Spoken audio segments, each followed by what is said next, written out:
Welcome back to the LAMDA log.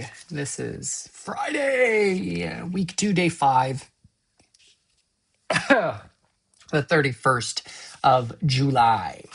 We had our warm up and our dance call. It was great. We're doing it. We're learning it. We got to learn our music a little more. And by we, I mean me. But, so we jumped right into it. We listened to, you guessed it, Shakespeare's Restless World. Also, I learned that DSM, which Phoenix is, stands for Deputy Stage Manager, and it's a little different than an ASM, but it's probably what we would just consider an ASM here in America. And by here, I mean there. Shakespeare's Restless World. The item was a ship model. It was a bewitched ship model for God. Don't know why I put that part there, but it was a model of Queen Anne of Denmark, wife of James VI of Scotland, who became James I of England. Yeah. So James VI of Scotland, who became James I of England, feared greatly of witches. There were good witches who healed people, and black witches who did harm to animals, children, men, and women. They were known for having sex with the devil and for renouncing God for the devil. Scottish witches were much more political than personal, and this Danish worship, which we know it was by the seal that was preserved on it, James sailed on with his new wife Anne of Denmark, but it was almost shipwrecked, and King James blamed witches, especially Agnes, who was stripped, garroted, and burned as a witch. And she was featured in one of the theses I worked on, which is cool. And they asked Agnes why Satan was trying to drown James VI, and it was because the devil says that he is his greatest adversary, which, interesting to think of all the people and things that's how it felt. But it's fascinating, and how witch hunting continues today, and how, like with MacArthur and the Red Scare and the Lavender Scare and all of these different things, and like the Crucible was written because people were witch hunting for communists, and it was a similar thing, thinking these people were doing awful things when they just wanted, people to be happy and afford things.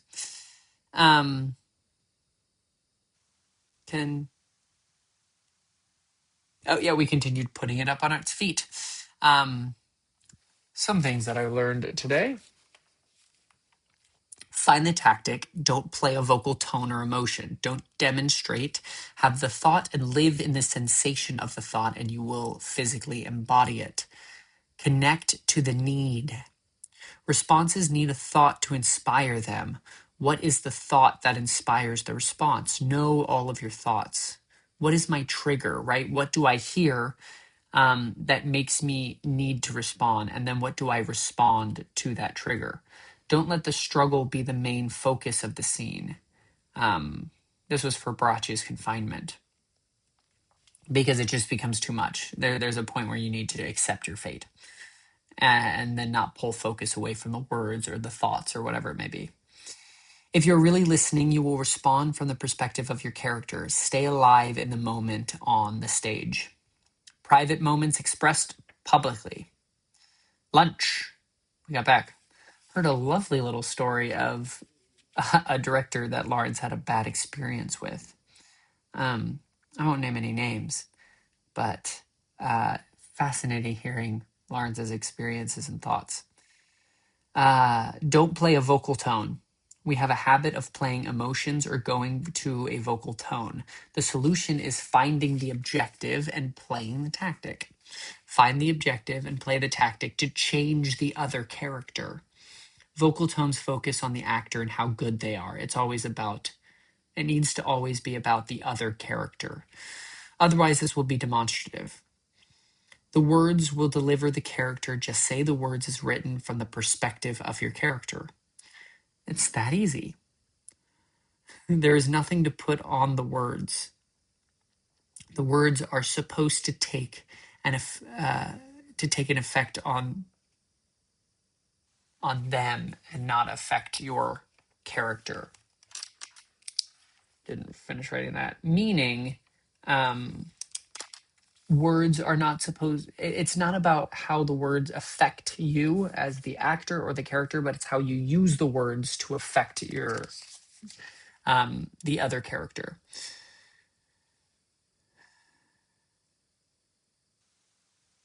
Lauren says, I know who you are. You don't have to keep telling me, right? I know you're this person, this status, this type of character. You don't have to keep repeating it by the demonstration of it. Engage with the responses. Make it larger. Include the audience. Oh carries emotion. Oh, that I were a man. That wasn't the example, but you know. Then dramatic need to lift there's a dramatic need to lift the end and the beginning of scenes. Short lines show faster rhythm. It shows quicker. But monosyllabic lines show a slowing down. Lots of rules. Then we had dinner because we had a late rehearsal. And when we got back, we continued to 8 pin. What does that mean? I don't know.